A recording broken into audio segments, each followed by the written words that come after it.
नमस्कार, वेदिका की रसोईमध्ये सगळ्यांचं स्वागत।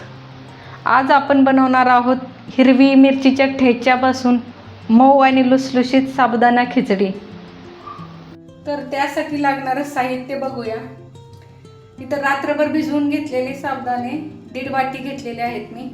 अर्धी वाटी मी शेंगदाण्याचं जाडसर वाटून घेतलेलं कूट घेतलेलं आहे।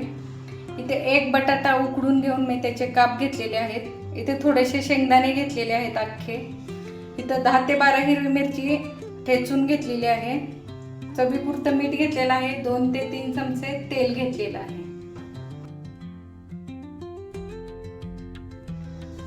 इथे मी गॅस चालू करून कढई गरम व्हायला ठेवून देते।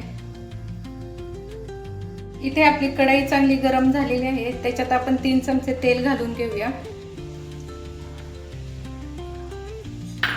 ते तेल चांगलं गरम झालं की त्याच्यात आपण अख्खे शेंगदाणे घेतलेले थोडे घालून घ्यायचे आणि कुरकुरीत होईपर्यंत चांगले तळून घ्यायचे।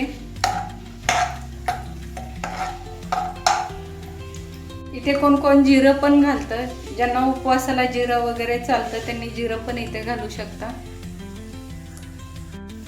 ते शेंगदाणे चांगले भाजले की आपण त्याच्यात उकडून घेतलेला बटाटा घालूया।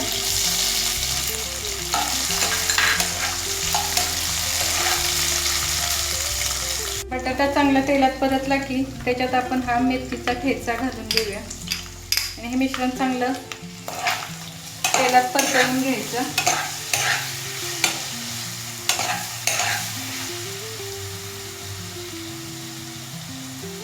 इथे आपण थोडंसं मीठ घालून घेऊया।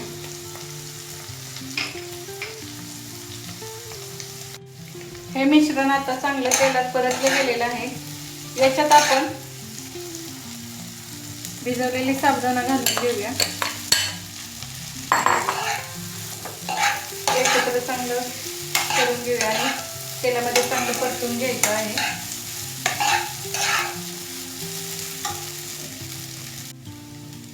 साबुदाणा चांगला तेलामध्ये परतून घ्यायचा। हे सगळं मिश्रण एकजीव झालं ना त्याच्यावरती एक मिनिट आपलं असं झाकण ठेवून थोड्या वेळ वाफवून घ्यायचं। इथे आता 1 मिनिट झालेलं आहे। आपण आता उघडून बघूया। बघा आपली खिचडी चांगली वाफलेली आहे। याच्यात तुम्ही आता हे जाडसर शेंगदाण्याचं कूट घालून घ्यायचं। सगळं मिश्रण एकत्र करून घ्यायचं। मीठ तर तुम्हाला जास्त आवडत असेल तर तुम्ही जास्त घालू शकता। तुमच्या आवडीप्रमाणे तुम्ही दाण्याचं कूट घालू शकता।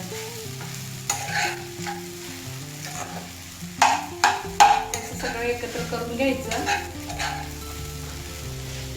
आणि 1 ते 2 मिनिटं आणखी झाकण ठेवून चांगला वाफवून घ्यायचा। आता उघडून बघूया आपला साबुदाणा चांगला वाफवला आहे का नाही। हे बघा साबुदाणा आपला चांगला वाफवला आहे।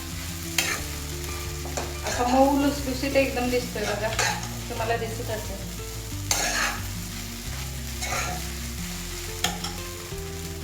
तर बघा आपली तयार आहे झणझणीत साबुदाणा खिचडी। तर याला आपण एका प्लेटमध्ये काढून घेऊया। याला तुम्ही दह्यासोबत मस्तपैकी वरून लिंबू पिळून खाऊ शकता। तर नक्की तुम्ही करून बघा आणि व्हिडिओला लाईक करा, शेअर करा, वेदिका की रसोईला सबस्क्राईब करा। धन्यवाद।